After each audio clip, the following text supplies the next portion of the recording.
عسلامة ومرحبا. اليوم إن شاء الله مع بعضنا بنشوفوا comment profiter de la plateforme VMware vSphere pour virtualiser nos serveurs physiques.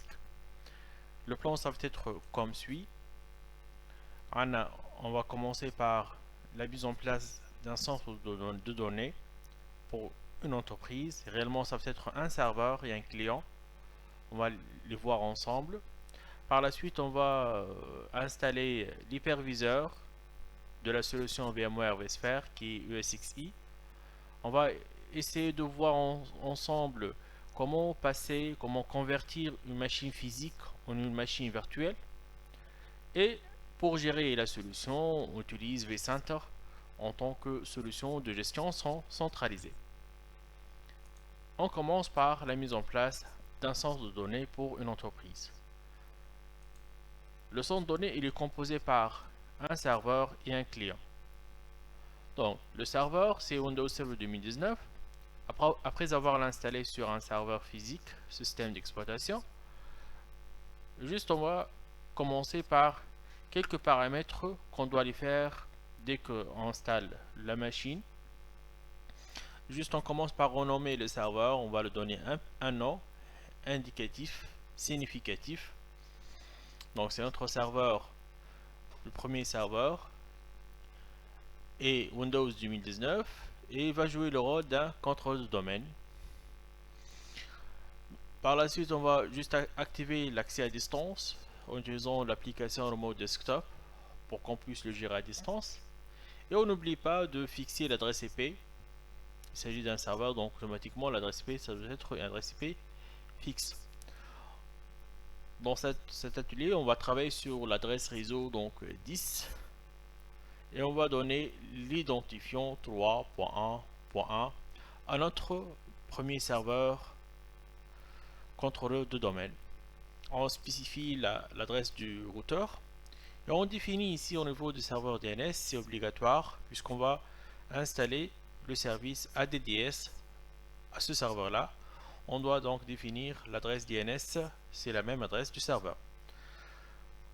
On termine ça là, on passe directement vers la désactivation d'une fonctionnalité Internet Enhanced Security. Ça permet un peu d'avoir des messages d'alerte dès qu'on utilise Internet Explorer. Donc on va les désactiver pour l'administrateur.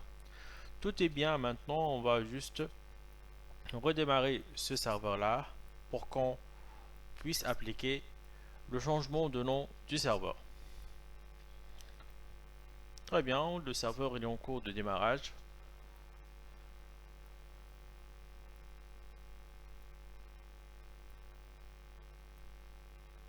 Donc notre serveur il démarre. On se connecte avec le compte local administrateur.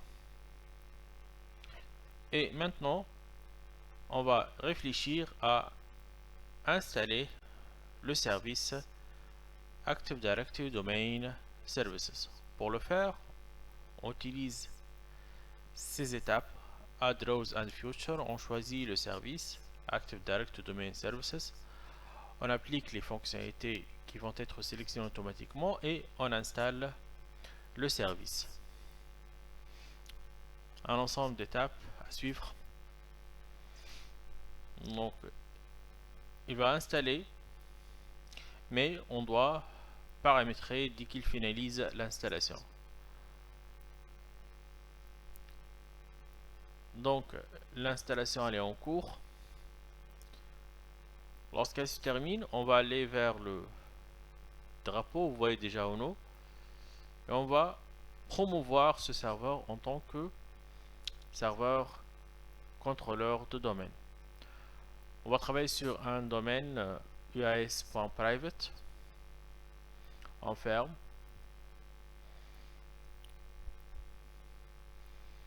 Donc, uas.private.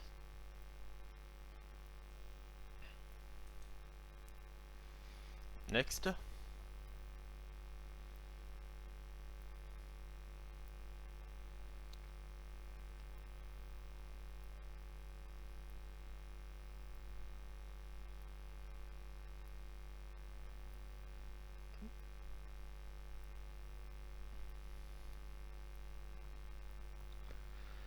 Ici on spécifie le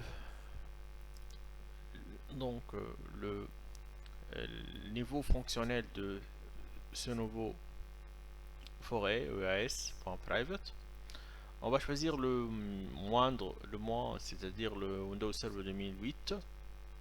Ça veut dire qu'on va accepter dans ce data center et dans ce domaine-là d'avoir des serveurs qui arrivent à 2008. Donc pour assurer la compatibilité, on fait Next. Très bien, à ce niveau-là, ce sont des paramètres qui vont être générés automatiquement. Le nom NetBIOS, les paramètres de sauvegarde des fichiers log, des fichiers donc base données de Active Directory ainsi que Group Policy. Donc le système il va essayer de faire une vérification. Si tout est bien, il va nous donner la main pour commencer l'installation.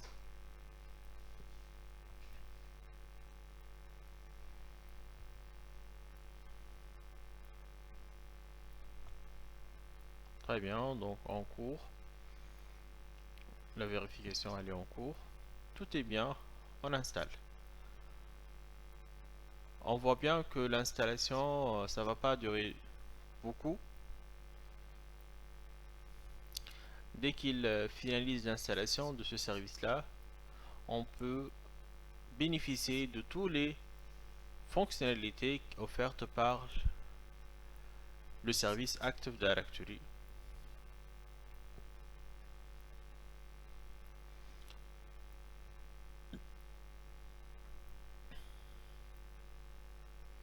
Donc le service Active Directory, ça nous permet de gérer l'ensemble des ressources de notre domaine.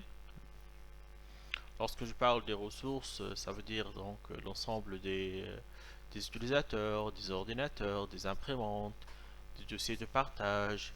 Gérer la relation entre ces ressources-là avec ce qu'on appelle les group policy.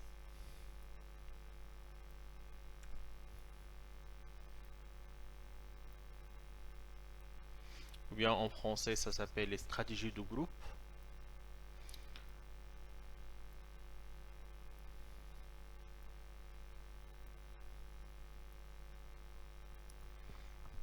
LDDS il a besoin de service DNS pour qu'il fonctionne. Donc pour cela il va être installé avec. L'installation est terminée. Maintenant le serveur il va redémarrer pour nous donner la main pour gérer notre nouveau domaine EAS.private.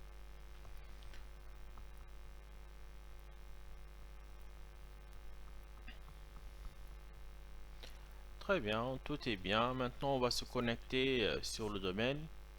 Comme vous voyez, EAS /administrator, on tape le mot de passe.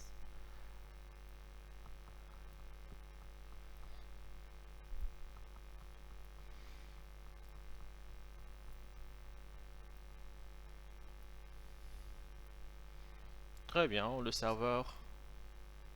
Et maintenant, on parle d'un serveur dans un domaine.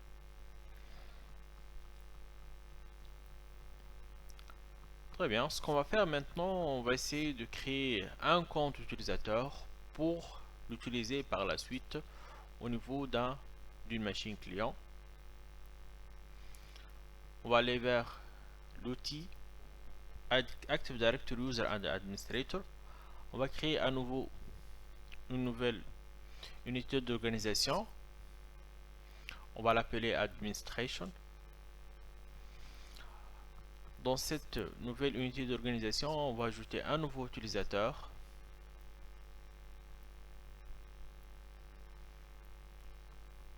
Notre utilisateur, ça va être Ahlem Corby, un nom, prénom. Et pour connecter, elle doit taper user01 et le mot de passe qu'on va le définir à ce niveau-là. On tape le mot de passe et on valide.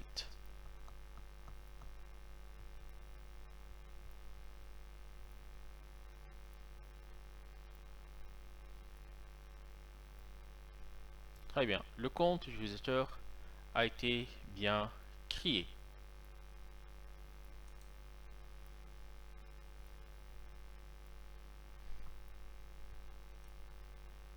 Très bien, maintenant on va passer au niveau client. Une nouvelle machine Windows 10 installée. On va juste paramétrer l'interface. On va donner une adresse IP dans le même réseau que notre serveur. Ça va être le 10.3.1.101. Les paramètres masque et la passerelle par défaut. Aussi bien on identifie le DNS, et le DNS c'est notre serveur ADDS. Tout est bien, ok, et on ferme. Autre chose, on va modifier le nom de notre machine cliente.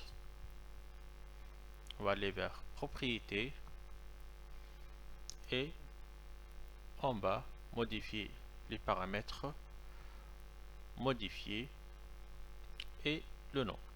Donc on va l'appeler CLI 01 pour dire client et Windows 10. Et le domaine, ça va être uas.private.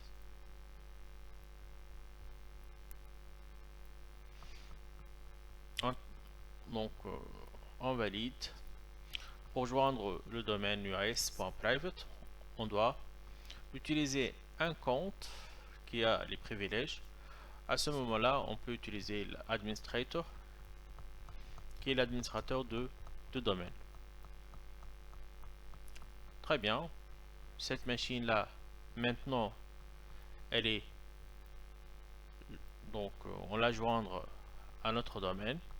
Et dès qu'elle redémarre, on peut déjà utiliser le compte qu'on a créé sur le domaine, sur le serveur ADDS qui est user01 pour se connecter à cette machine là.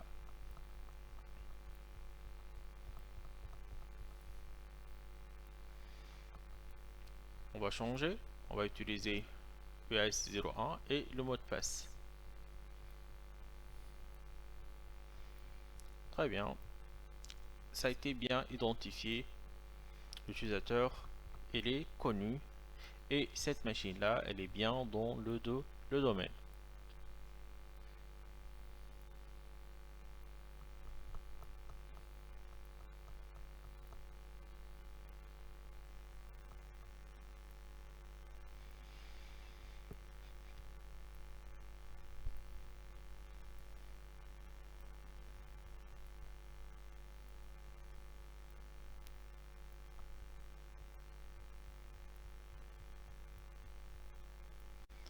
Très bien, si on veut vérifier, donc on regarde bien que cette machine elle est ajoutée encore.